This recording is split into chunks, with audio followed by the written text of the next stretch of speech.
Hello, and welcome to the North Coast Journal Preview. This is a show where we take a look at the current edition of the North Coast Journal.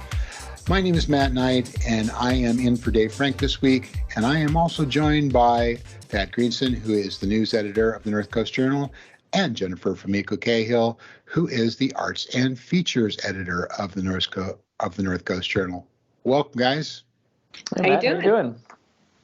You know, I'm doing all right, although being thrust into this position is always a little nerve-wracking for me, but I will try and muddle through as best as possible. We are here for you. Yeah, we're happy to have you here with us. Thanks. That's really improving my confidence. So let's start off with you, Jennifer, and talk about what is on the cover of the journal this week. All right. Humboldt County moms, you can stop calling me because the Summer of Fun issue is here. All kinds of parents actually have been checking in and being like, when is the Summer of Fun coming out? Are you doing that again this year? And if you have not seen it before, it is our annual list of all of the summer camps and classes and stuff that you can send the kids to in those coming months, the gaping maw of summer that approaches, and all that free time. So we're going to help you fill that by including all of the camps and whatnot that we could get our hands on to share with you. And that includes stuff that's run by different cities, City of Eureka, City of Arcata, etc. Sports and athletics. We'll go over some highlights, but it's essentially like everything up for grabs. It's not just outdoor camps and, like the sort of camp maybe that, we think of with knee socks and campfires and stuff. I got to say that camps have come a long way since my day. Yeah. I went to Whittiok Day Camp, and they specialized in making lanyards and things out of popsicle sticks. But, I mean, I see things on this list like monster making, an introduction to sociology. I highlighted that one too. And yes, it has been a long time since I went to camp myself. And I must say that the camp that I was ejected from was extremely traditional, outdoor, fun kind of a thing. But there's all kinds of stuff in here. I mean, of course, all right, there's, what do we have? Marsh Explorers Science Camp. So a little twist on the outdoor part. We have lots of stuff where people go like forest camp or, going all over the myriad outdoor spots in Humboldt County. You can explore the dunes, you can explore the forests, all that stuff.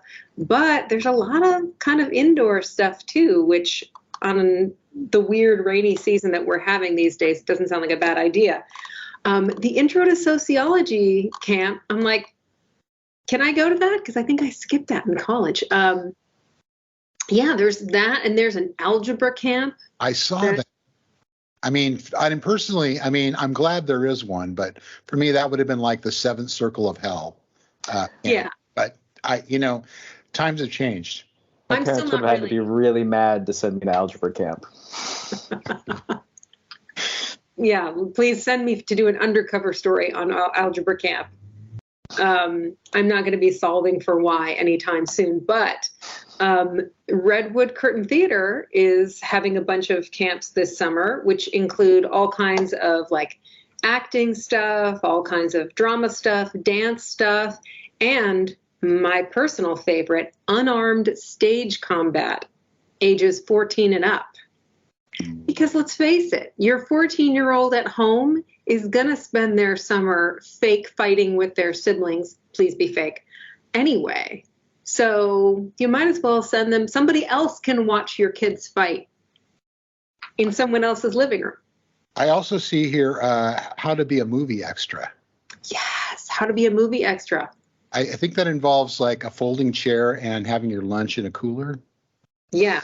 And I think whispering watermelon. Right. But yeah, I mean, let's start making some money on these kids, shall we? Let's get a little return on the investment. We didn't make them cute for nothing. There's also all kinds of, well, we mentioned the nature and science stuff, but under the sports and athletics, there is the now legendary Basketball Jones camps, always coming back. There is the surf camp, the skate camp, and our personal favorite, the Humboldt Crabs camp. Who can say no to Humboldt Crabs camp? I want to go. Right? What's the cutoff? I'm looking at it and it doesn't say specifically. You might find yourself in a very awkward age group. Youth baseball. Yeah, no, I don't qualify for that, unfortunately. Yeah, but it's got to be cheaper than fantasy baseball camp, right? But it's really kind of great. We have all of these resources, and I urge you to flip through it, find the stuff that your kids might be interested in, and make sure to contact the venue that you're interested in to find out about COVID protocols before you sign up, because you want to know exactly what you'll be doing. And, depending on how the summer goes, I knock wood, things could change. So it's always a good idea to get in contact with folks and know exactly what you're getting into, beyond just the nuts and bolts of pricing and location and stuff like that. But it's pretty great. And for, those of us who remember the dark days of lockdown, make sure your kids can get outside and get something else to do this summer. Awesome. Well, as much as I'd like to explore what got you kicked out of summer camp, I think we should move on to Thad's story. Thad, we've had a report delivered in regards to Arcata City Councilman Brett Watson, and maybe you could tell us a little bit about what they found or what their findings included. Yeah, so I think regular viewers, listeners, and readers will recall back in October, the Arcata City Council kind of blindsided the public with a special closed session meeting at which Brett Watson, then the mayor, was stripped of his mayorship, and the balance of the council issued a no confidence vote in him, citing kind of unspecified alleged conduct that the council, quote unquote, couldn't stand behind and needed to kind of take action on. And shortly thereafter, Watson announced that he was going into a residential treatment program. And there wasn't kind of a whole lot more information that was out. We submitted a Public Records Act request at the time and got some text messages between council members kind of talking about what to do with the situation. And it was clear from those that kind of some allegations had surfaced somewhat suddenly that the balance of the council found really shocking and off-putting, and they felt that immediate action was needed on. And so in the wake of that, the council or the city hired an investigative firm, Kramer Workplace Investigations, to kind of look into these allegations. And this report came back, and so we submitted a Public Records Act request for it. And what we got back was a really exhaustive, it's a 28-page report that comes with hundreds of pages of supporting evidence for more than 600 pages total. That essentially this investigation sustained allegations that Watson had, essentially engaged in a prolonged campaign of sexual harassment and workplace harassment against a city employee, and goes into a fair amount of detail about what that harassment looked like in practice over the course of more than 2 years. So before we go into some of the details of this report, how unusual is it for an outside law firm being brought in to investigate an elected official of this kind? Is routine, or is this just something that happens in extraordinary circumstances? It's, unfortunately, it's something that we've seen a bit of here in Humboldt County. There have been third-party investigations into the county auditor controller and a county supervisor over some allegations made by the auditor controller. But honestly, those instances in this are the only ones I can recall in close to 20 years of reporting here on the North Coast. It's very rare.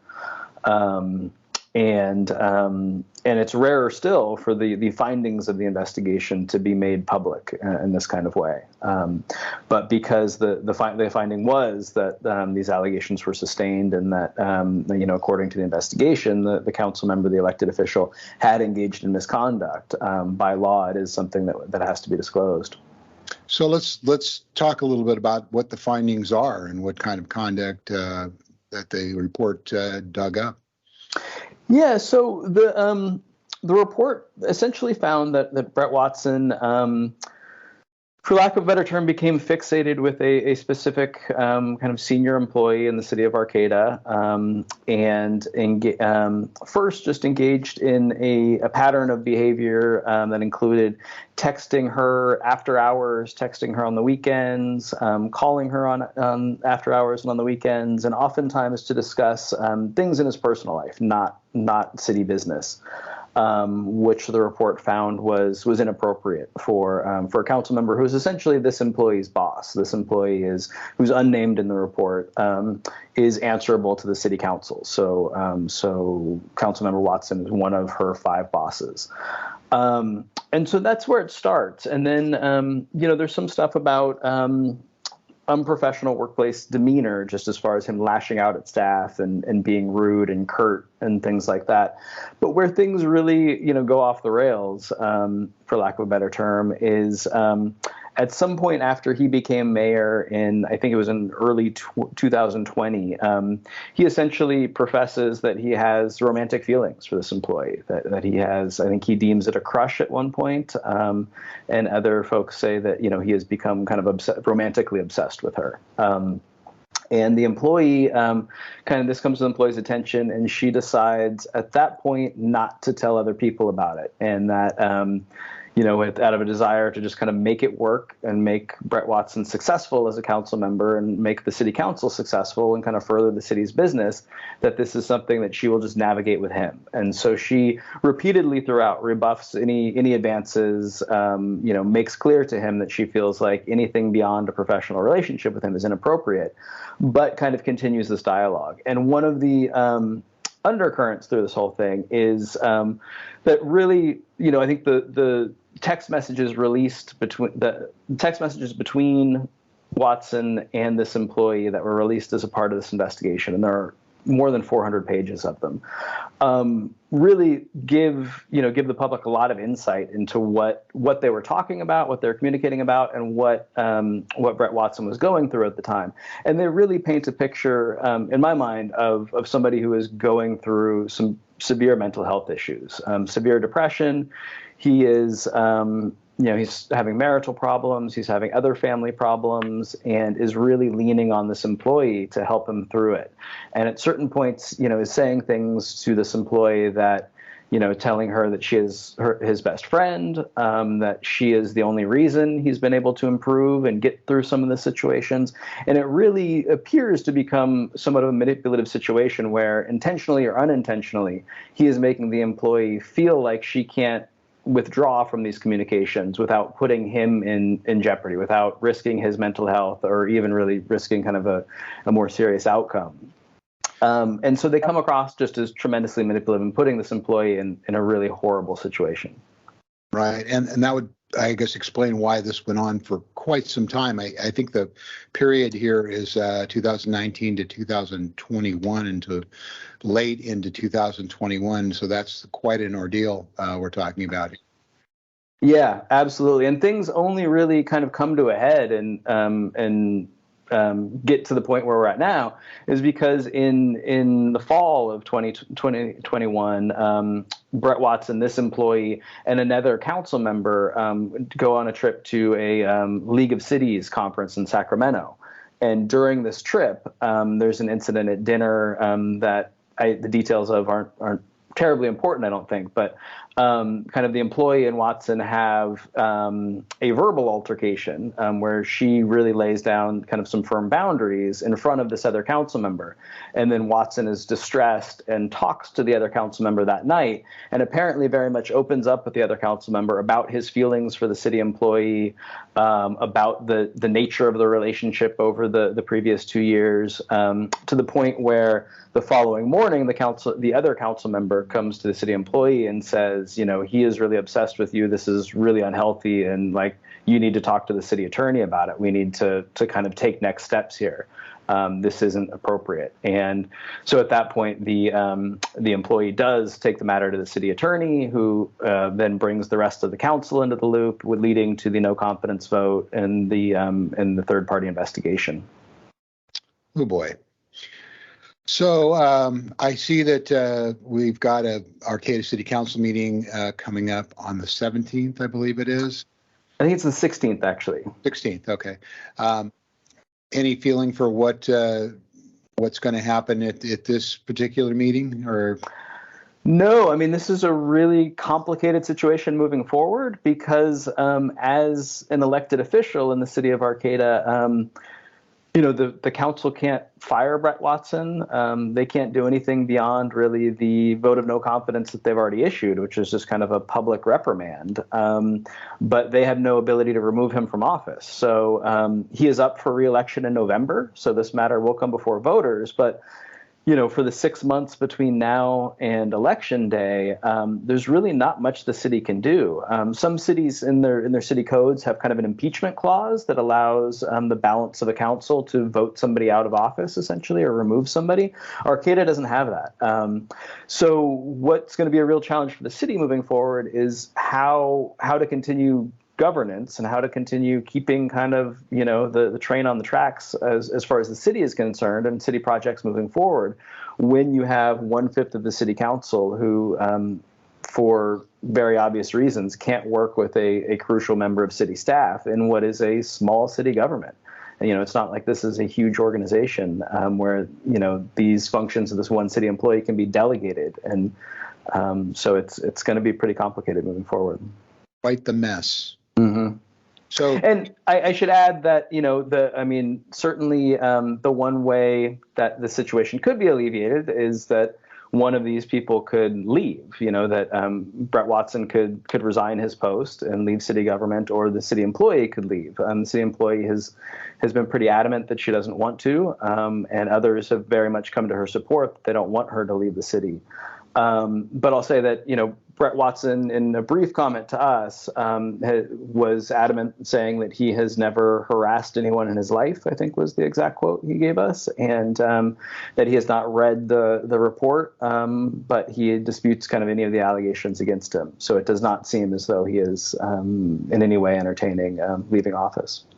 And so forgive me for not being up on this, but he is a candidate for office for come November? Well, not officially. The filing period for Arcata City Council hasn't opened yet, so he hasn't filed the paperwork and stuff like that. But all indications prior to this were that he intended to seek re-election. I don't believe that he's commented on it kind of since the report came out. I see. Okay. Well, thanks for following this story. And we'll just have to see what happens, I guess. But boy, interesting. Yeah, it's a mess, and more to come for sure. It's a crazy read. And it's like, 10 different kinds of toxic workplace are outlined in this report. And, Kim Ware did a great job of, laying everything out. And obviously all of it, from this gigantic report can't fit in there. But it really is, it's alarming to read. And, for people who've come from rough workplaces and stuff, I'm sure a lot of women are going to recognize this, pattern of trying to set boundaries and having those boundaries trampled all over, as is alleged in the report. And it's worth reading for sure. Yeah, absolutely. Well, thanks to you and to Kim for doing that. So, Jennifer, making a transition here from this to rice. Yes, I'm so excited to talk to you about rice. I pretty much always want to talk about rice. Like, For real. Who doesn't want to talk about rice? I know. I have known people, I won't name names, but I have known people who felt that rice was like a waste of real estate in their stomach as opposed to other things. What sad people they must be. I know, it's very sad. I have converted at least one.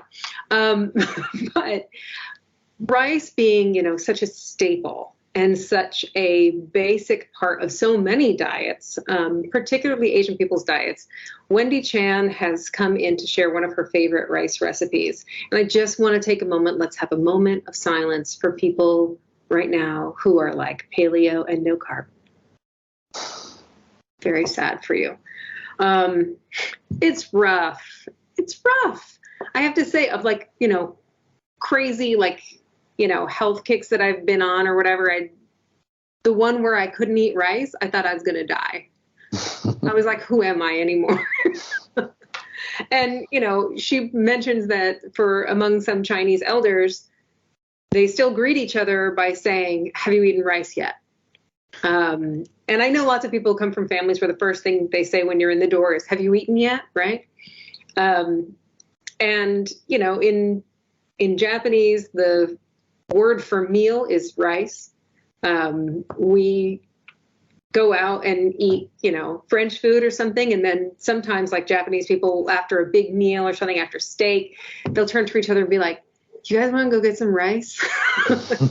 Just kind of doesn't feel like you ate unless you had rice. But what's kind of great, there are a couple of things that are great about this recipe.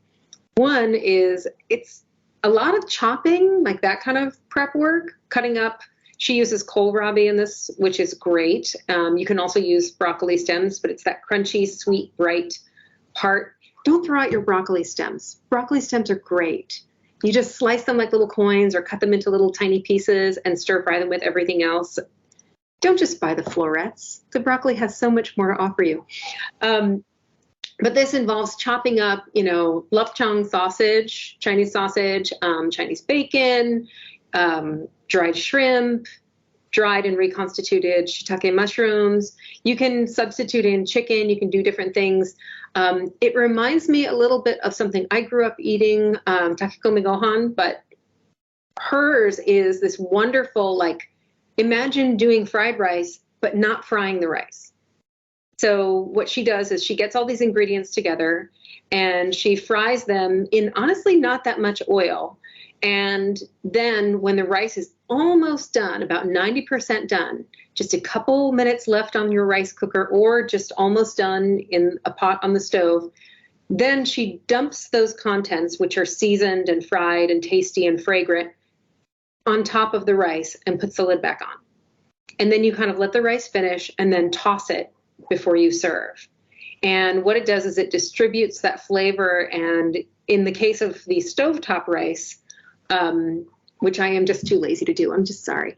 When the stovetop rice forms that wonderful brown crust on the bottom, I do have a rice cooker that forms the brown crust because I'm lazy, but I do plan ahead. And it makes this wonderful, flavorful kind of distillation, right? Kind of like pan drippings, the most delicious part of gravy.